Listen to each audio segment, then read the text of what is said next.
I found something on my wife's laptop that I shouldn't have. When I showed it to her mom, she told me to immediately call the cops on her daughter. I thought my wife was the most honest and hardworking person on earth, but I don't know how I'm supposed to tell my kids what their mother planned to do to me. I met my wife right in the middle of my 20s. I was fresh out of college and working as an intern at a highly praised tech company that I can't name for legal reasons. I wasn't getting paid for the internship, so I was working at a local coffee shop just so I could sustain myself. I had one other coworker there named Amanda who told me she had been working there for 6 years. I asked her what her end goal was, and she told me she had dreams of being a freelance photographer. We used to talk about our dreams and the things that we would do if we came into money, and that's what our entire friendship revolved around: dreams. I told her all I really wanted in life was a functional family because the way I grew up left me scarred, and I had this constant yearning for a redo. Amanda and I had kissed once, but I decided not to pursue anything else with her because I knew settling down so quickly at the start of my career was a bad move. Also, I always felt guilty talking to her because I knew that I would eventually quit the coffee shop and would have a high salary position while she'd probably still be there.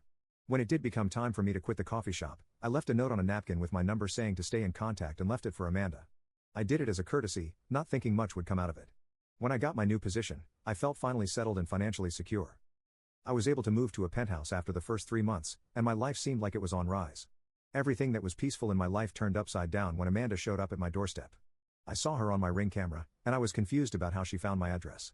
When I asked her, she told me that she had a friend who lived in the same complex that recognized me. I would later find out this was a lie. It turned out she paid $120 online for a people search and looked me up with my phone number. She told me that very day that she loved me and had been missing me ever since I quit the coffee shop. If I could go back in time and stop myself, I would have. But I ended up confessing having feelings for her even though I didn't. I guess I wanted comfort from being alone in such a big place in a big city, so I took things further with her. I thought we had a beautiful relationship at first. She was a stay-at-home woman and would cook and clean around the place while I was at work. In return, I had a goal of helping her accomplish her dream. I bought her a bunch of camera gear and ended up setting her up with a coworker of mine who did freelance photography as a side hustle. He took Amanda under his wing and taught her everything he knew about the business, and, eventually, Amanda got her own business and started partnering with different news stations, taking pictures across the country. I remember before her first international photography trip, I told her that I wanted her to hold up her end of the deal and help me accomplish my dream. When she came back from her trip, she came back with a ring and proposed to me. Fast forward 11 years later, Amanda and I were living together outside of the city. I had moved jobs because for some odd reason, my coworkers stopped talking to me and I was recommended to be placed at a different location. My boss insisted that it was for my own good and that I had done nothing wrong. I found out later why: because my coworkers were uncomfortable around me because they knew before I did about what Amanda was up to.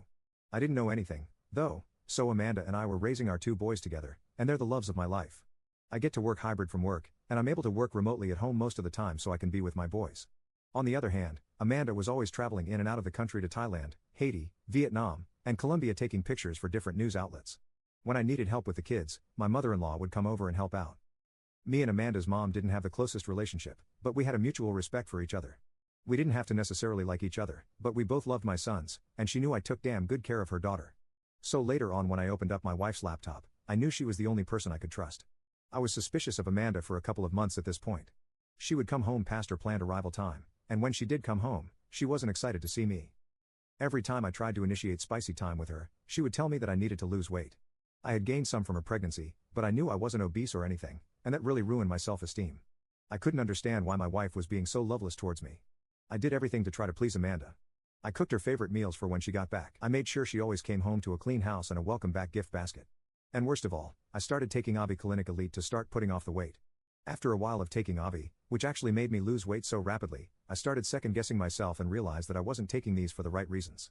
My wife wanted me skinny for some reason I couldn't explain, so I decided to do some digging.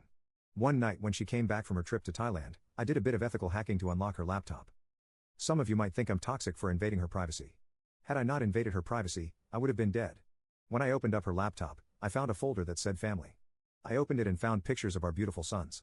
But amidst the photo, there was another folder that said babies. When I opened it, I found hundreds of high-resolution photos of multiple young men gagged up, crying, tied up in a bunch of real BDSM intimacy that my wife was having with them. She had boyfriends in Thailand and Haiti and practically whatever country she traveled to.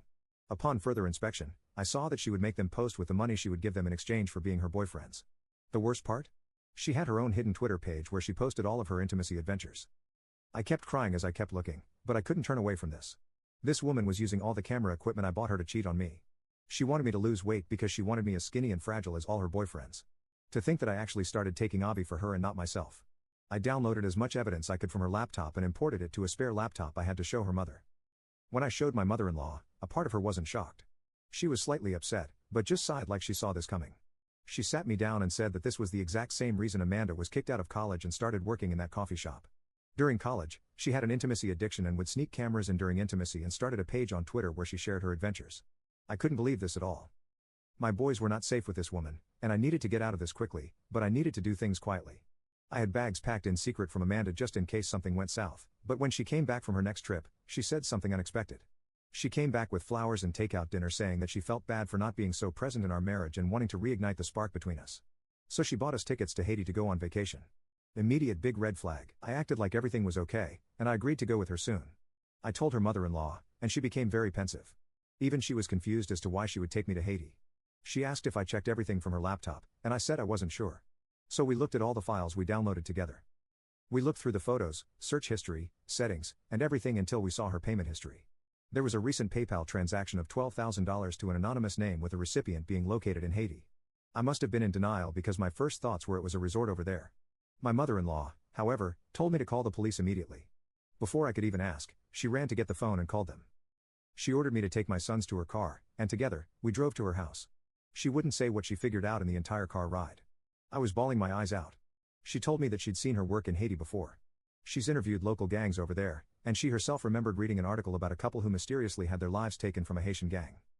Her theory was that she figured out that I found out what I was doing and knew that I was going to divorce her soon. So in order to not get all her money taken and face prison time, she was going to have my life taken in Haiti. So not only would she collect all of my insurance, but she would get full custody of our sons. Luckily, my job didn't need me to come into the office for the following week.